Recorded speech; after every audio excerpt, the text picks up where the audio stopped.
Ngopi, ngobrol pagi di Alkafi.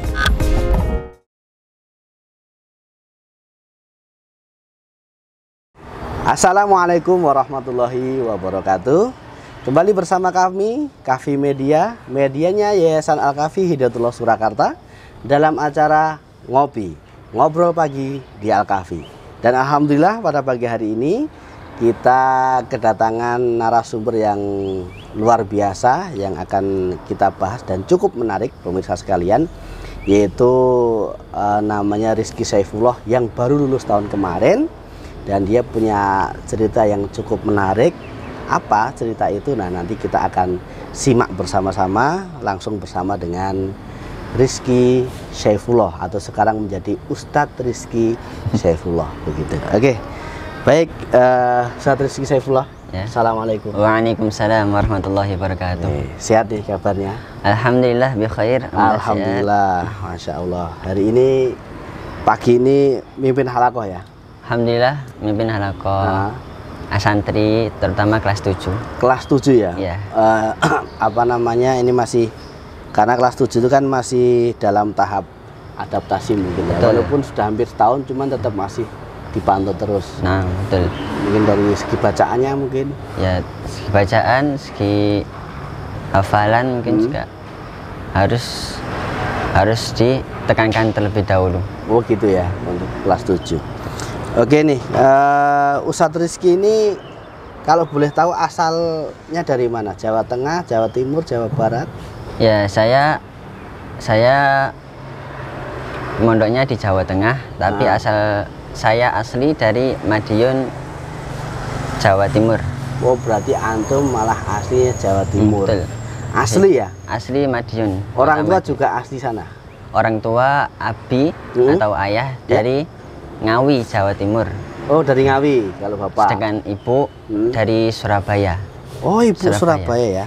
Betul. Akhirnya tinggal di Madiun. Akhirnya tinggal di Madiun. Ya. Oke.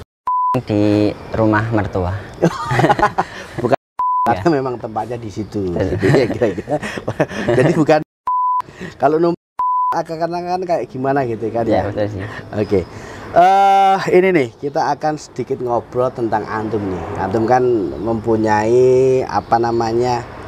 Saya lihat track recordnya itu luar biasa di Alkafi ini kan.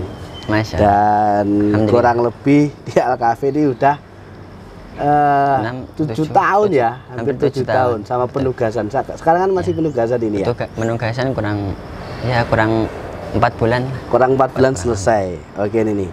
Jadi kita pengen tahu nih, Ustadz Rizky ini dulu saat sebelum masuk di Alkafi ini apa emang benar-benar mempunyai keinginan untuk mondok di pesantren atau enggak ini? Nah ini dulu.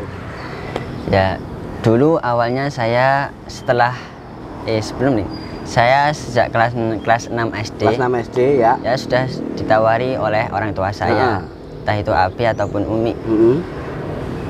Ya sebenarnya nggak ditawari sih, cuman harus mondok, harus wajib mondok. Gitu ya? Betul.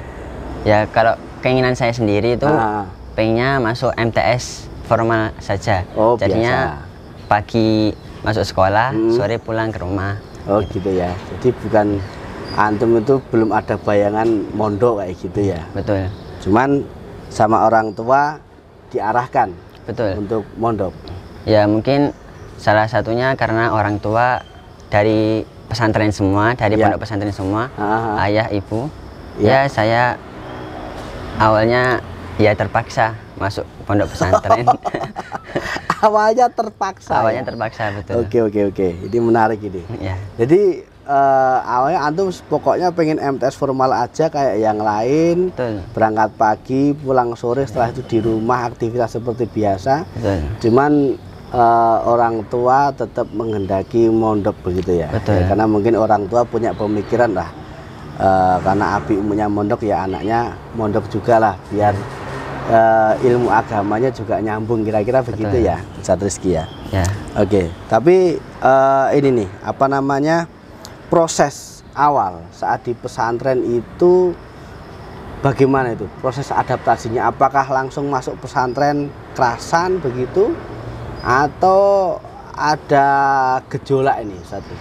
Oh tidak, saya masuk pesantren ya awal pertama masuk pesantren itu ya mungkin seperti santri-santri lainnya yang baru masuk, santri baru, namanya juga santri baru. Betul, ya. betul. Mungkin ya nangis, ya apa berdiam diri di ranjang mungkin. Jadi sampai nangis gitu ya? Sampai nangis. Bahkan sampai di kamar mandi pun masih keinget orang tua setelah ditinggal di pondok, ditinggal ke rumah. Oh, jadi gini-gini, saat antum nangis itu kira-kira yang dipikirkan apa? Yang antum pikirkan itu? Ya, yang saya pikirkan ya, aduh, udah di pondok nggak bisa ngerasain masakan orang tua. Oh iya, oke, masakan. Ngerasain kasih sayang orang tua juga termasuk. Jadi ya, mungkin waktu dulu awal pondok itu seakan-akan orang tua itu mikirnya dipondokkan aja, dan antum merasa wah ini orang tua nggak sayang ini. Padahal dibalik itu semua justru karena orang tua sayang. Sayang banget ya? Malah sayang. Oke. Kemudian tuan sama orang tua langsung diarahkan ke Al-Kahfi begitu ya? Iya. Jadi nggak milih misalkan ke pondok lain dulu, tapi langsung ke Al-Kahfi begitu? Iya. Ya kenapa saya langsung diarahkan ke Al-Kahfi Solo? Ya. Ya salah satunya pemimpin pondok pesantren Al-Kahfi atau ketua itu yayasan adalah mungkin. Ya ketua yayasan terutama. Itu teman satu kelasnya dengan ayah saya, dengan abi saya. Satu letting. Betul. Oke. Satu letting. Abi saya langsung kontak-kontakan dengan beliau dan akhirnya ya Al-Kahfi emang bagus. Masukkan gitu. sini aja gitu. Oke. Nanti saya bimbing, saya arahkan yang benar. Oh iya. Intinya langsung karena udah terjalin pertemanan dengan abi antum sama ketua yayasan, oke lah masuk di Al-Kahfi aja, insya Allah aman lah. Maksudnya orang tua udah mempercayakan karena yang menjadi pengurus ataupun ketua yayasan juga teman sendiri, mungkin betul. Lebih aman dibandingkan di pesantren lain yang mungkin belum kenal dengan pengurus, walaupun mungkin tetap sama aja sebetulnya ya, walaupun di pesantren lainnya, cuma tetap di Al-Kahfi aja lah karena mungkin Al-Kahfi lebih mantap ini gitu ya. Nah, saat antum masuk itu dulu udah udah menjadi pondok tahfidz atau masih jurusan yang lain? Karena kalau saya nggak salah itu Al-Kahfi pernah jurusannya bahasa ya, bahasa terus apalagi dakwah dan sebagainya. Nah, saat antum masuk itu sudah menjadi pondok tahfidz belum? Ya, saya mondok di sini. Saya adalah angkatan pertama program tahfidz. Angkatan pertama? Betul. Berarti baru aja menjadi pondok tahfidz, antum masuk begitu kira-kira? Betul. Ya, sebelumnya target pondok itu setahun itu cuma 1 juz. Lah di program tahfidz ini Pondok Al-Kahfi diwajibkan 1 tahun itu 5 juz. 1 tahun 5 juz itu wajib. Betul. Ya? Wajib. Sebelumnya setahun cuma 1 juz. Sebelum menjadi pondok tahfidz. Betul. Dan setelah menjadi pondok tahfidz 1 tahun harus 5 juz. Target menjadi 5 juz. Oke. Nah, antum gimana tuh kira-kira saat mengetahui ada target setahun harus 5 juz? Ya. Itu bagaimana respon antum pada waktu itu? Ya kembali ke sebelumnya. Ya saya sebelumnya kan ditawari ke pondok atau diharuskan ke pondok lah. Nah, itu saya udah ada bayang-bayang. Sedangkan sudah bayang-bayang kalau sudah baca brosur, sudah baca posternya Al-Kahfi lah. Lah itu saya lihat 1 tahun itu wajib 5 juz. Sedangkan saya pada waktu itu belum nyampe 1 juz hafalan saya. Oh, cuman sudah ada bekal hafalan ya? Ya ada bekal hafalan ya juz 30 lah sampai surat Al-Insyirah. Yaitu saya ada bayang-bayang, aduh, ini saya bisa apa enggak gitu. Setahun 5 juz dengan saya belum punya modal hafalan sama sekali. Oh, artinya ada mungkin sesuatu yang beda ini ya, atau tantangan. Wah, ini ada tantangan gitu kira-kira. Ya betul. Cukup menantang nggak itu? Masih setahun 5 juz itu atau biasa-biasa aja mungkin karena ya, di pondok? Setahun 5 juz adalah hal yang menantang bagi saya. Terutama juga untuk abi saya, ya karena masa abi saya sudah hampir hafal Quran, anaknya nggak bisa gitu. Oh, oke. Berarti abi juga udah hafal Quran ya? Belum sepenuhnya, mungkin cuman baru, udah banyak hafalannya. Ya udah alhamdulillah udah banyak. Oke, cuman ya sebagai seorang anak ya kalau bisa melebihi seorang Pak Abi lah, seorang gitu. ayah. Jadi keilmuannya ya mungkin ya. Kalau pengalaman jelas. Alhamdulillah. Pengalaman Bapak. Pengalaman seorang oke ya. Ya, Oke, baik. Kemudian berikutnya nih Ustaz Rizky, proses sampai antum, karena kan tadi mondok itu karena awalnya terpaksa ataupun awalnya coba-coba begitu ya. Karena memang yang ngarahkan orang tua, keinginan orang tua, bukan keinginan antum sendiri. Nah, itu proses untuk benar-benar nyaman di pesantren, antum menerima kehidupan di pesantren itu butuh waktu berapa lama itu?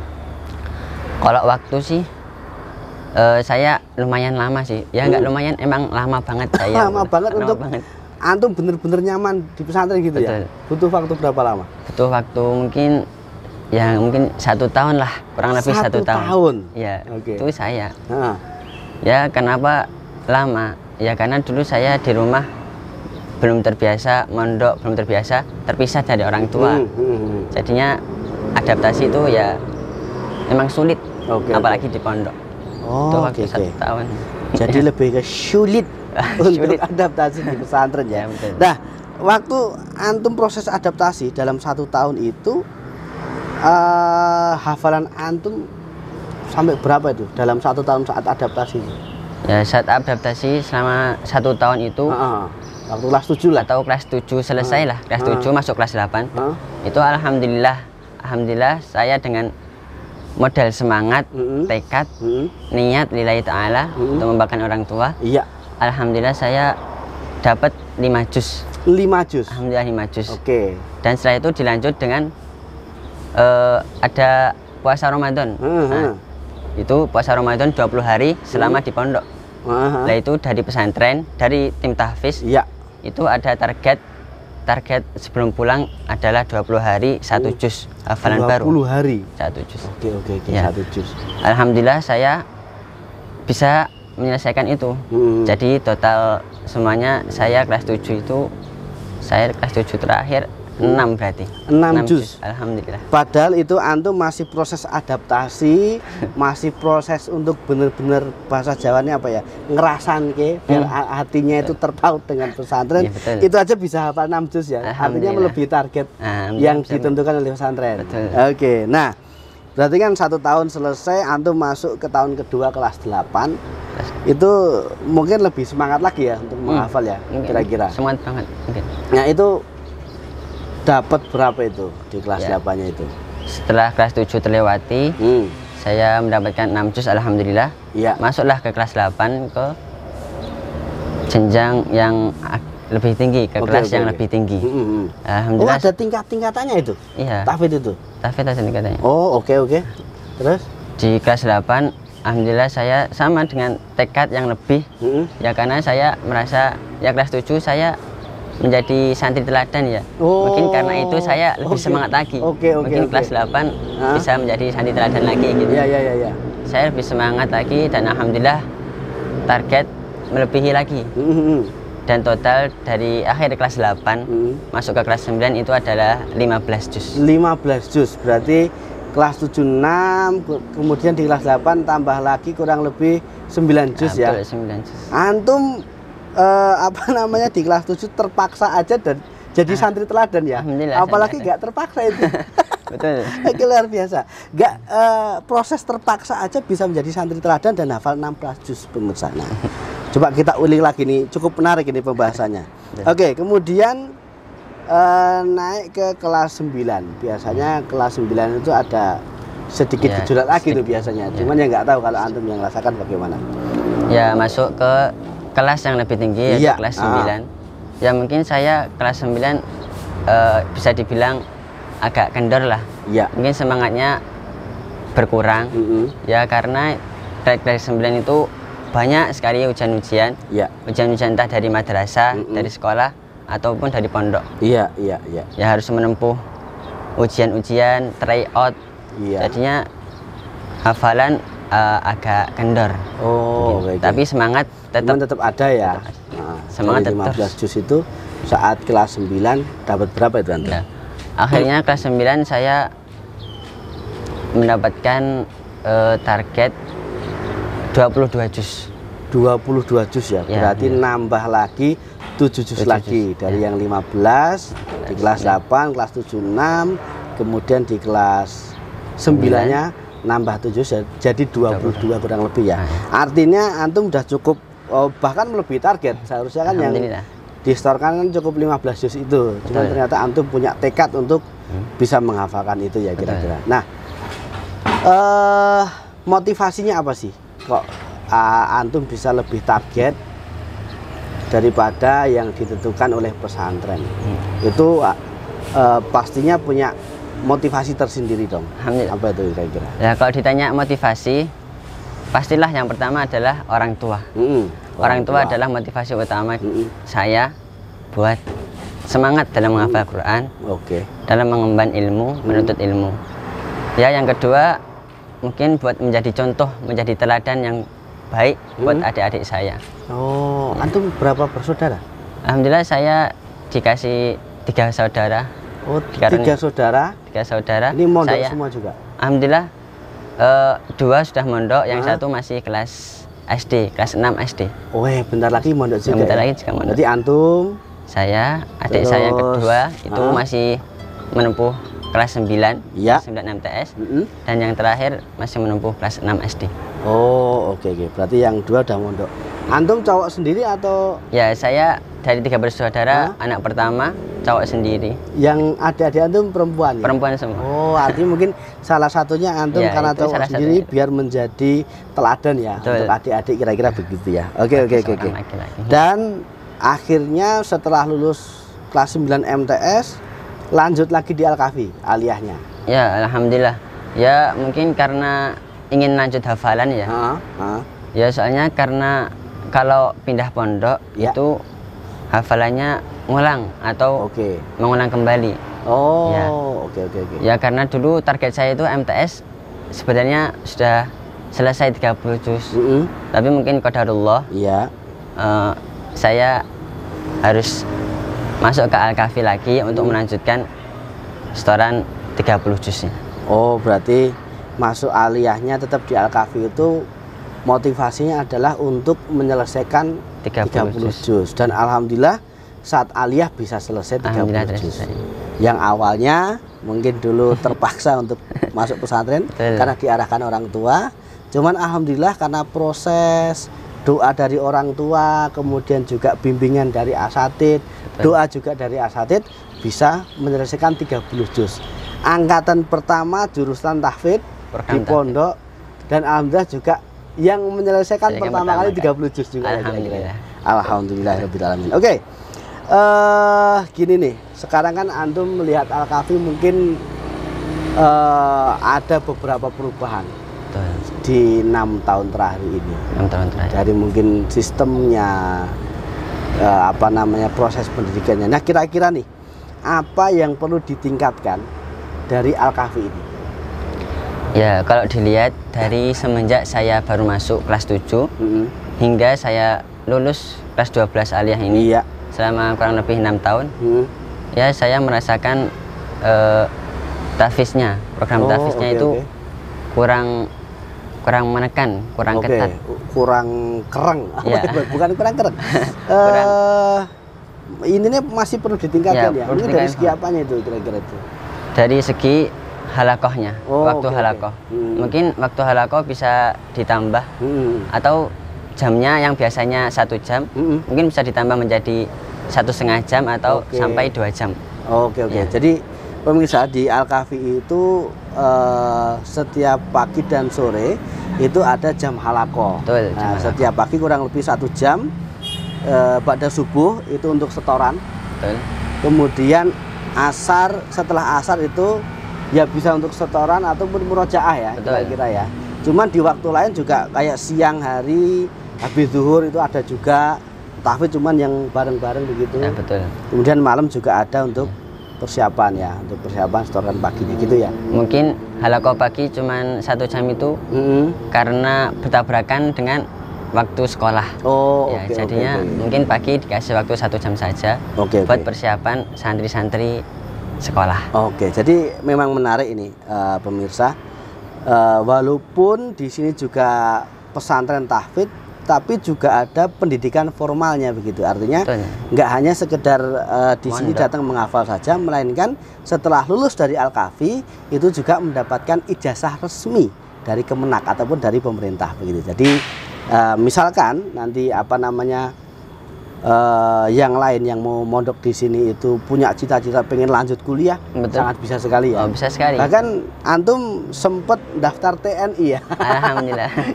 Saya daftar TNI itu karena emang cita-cita saya dari dulu sejak SD kelas 5. Sejak SD kelas 5 saya ingin bercita-cita jadi TNI.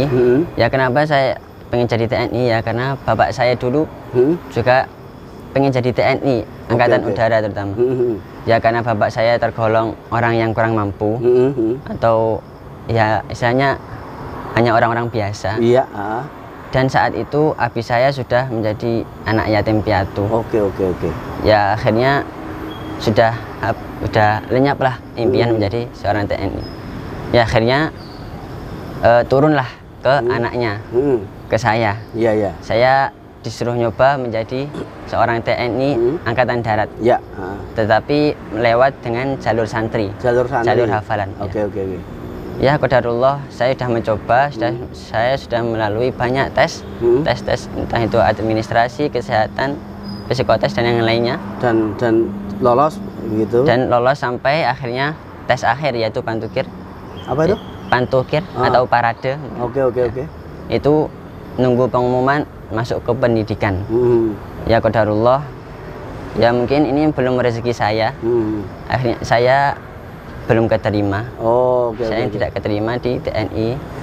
Akhirnya saya memutuskan untuk melanjutkan pengabdian dulu di Pondok Al-Kahfi Surakarta. Oke. Ya, mungkin nanti lain waktu mungkin antum bisa lagi ya. Oke. Kemudian kenapa nih harus mondok di Al-Kahfi? Apa yang antum dapatkan dari Pondok Al-Kahfi begitu? Ya, kenapa pemirsa harus harus mondok di Al-Kahfi lah? Ya, Al-Kahfi itu saya belajar menjadi seorang pemimpin atau leadership. Oke, leadership. Nah, yang pertama leadership. Yang kedua, mondok itu memang mengajarkan kemandirian. Kemandirian. Oke. Ya, mandiri entah itu makan, mandi atau yang lainnya. Jadinya kita lebih apa ya istilahnya nggak tergantung dengan orang tua ya. Oke. Artinya apa-apa bisa sendiri. Betul, kita bisa sendiri. Ya agar kita nanti pulang bisa ini loh aku sudah bisa mandiri, Umi, Abi sudah bisa dewasa, nggak ngerepotin Umi sama Abi lagi. Oke, dan tentunya banyak pengalaman ya, karena banyak temen yang dari berbagai daerah ya. Betul. Kira-kira begitu. Oke. Kemudian nih Ustadz Rizky yang terakhir, apa yang pengen antum katakan ataupun antum sampaikan kepada orang tua, karena orang tua sudah mengarahkan antum mondok di Al-Kahfi dan alhamdulillah sudah setoran 30 juz, hafalan 30 juz. Nah, apa yang pengen antum sampaikan ke orang tua kira-kira? Ya, untuk Umi sama Abi, saya terima kasih banget buat Umi sama Abi yang udah memondokkan saya di Al-Kahfi Hidayatullah Surakarta ini. Ya mungkin ya walaupun awalnya terpaksa, saya harus tetap manut lah sama orang tua. Ya mungkin dibalik terpaksanya ini adalah berkah dari Allah, berkah orang tua. Ya saya hingga akhirnya saya bisa menyelesaikan hafalan saya 30 juz di Ma'had Al-Kahfi Hidayatullah Surakarta ini. Oke. Dan tentunya nanti bisa dicontoh oleh adik-adik begitu ya. Oke, baik Ustadz Rizky, mungkin pada pagi hari ini kita cukupkan dulu. Nanti kita lanjut bincang-bincang yang lebih seru lagi, tentunya di program-programnya Kahfi Media begitu. Semoga nanti antum bisa menjadi orang yang lebih bermanfaat, menebar kebaikan di seluruh pelosok negeri. Karena teman-teman antum ada yang sudah dakwah ke luar negeri, mungkin antum pengen nyusul ke sana juga untuk dakwah ke luar negeri yang memang di sana mungkin Islamnya masih belum banyak, sehingga antum perlu terjun juga. Cuman harapannya ya tetap harus selalu patuh dengan orang tua dan juga bermanfaat untuk umat tentunya.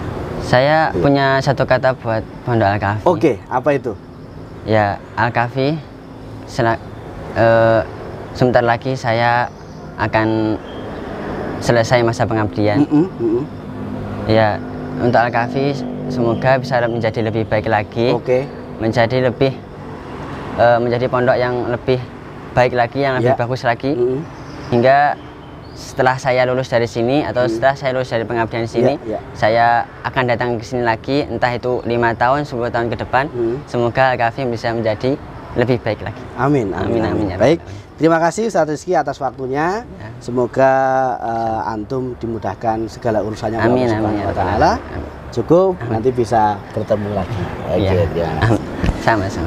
Baik pemirsa, nah itulah bincang-bincang kita pada pagi hari ini dalam program Ngobrol Pagi di Al-Kahfi dengan Ustadz Rizky Saifullah, dan pengalaman yang cukup luar biasa. Yang awalnya di pesantren itu hanya mungkin terpaksa ataupun coba-coba karena memang keinginan orang tua, bukan keinginan sendiri. Tapi alhamdulillah beliau bisa khatam 30 juz, bisa menyetorkan hafalan 30 juz. Jadi tunggu apa lagi untuk teman-teman yang mungkin saat ini masih belum ada niatan untuk di pondok pesantren hanya karena diarahkan orang tua, jangan khawatir, insya Allah Allah akan memberikan jalan. Dan juga untuk orang tua mungkin juga tidak usah khawatir nanti anaknya di pesantren seperti apa, nanti makanan bagaimana. Alhamdulillah sudah ada banyak sekali bukti-bukti dari santri-santri ataupun alumni yang sudah lulus dari Al-Kahfi. Mereka membuktikan bahwa mereka bisa mandiri, mereka bisa bermanfaat untuk umat. Jadi untuk orang tua silahkan, di Al-Kahfi masih ada kesempatan untuk mendaftar di tahun ini. Semoga pemirsa menjadi bagian dari keluarga besar Al-Kahfi Hidayatullah Surakarta. Dan mungkin pagi hari ini cukup sekian dulu dalam program Ngobrol Pagi di Al-Kahfi. Wassalamualaikum warahmatullahi wabarakatuh. Ngobrol Pagi di Al-Kahfi.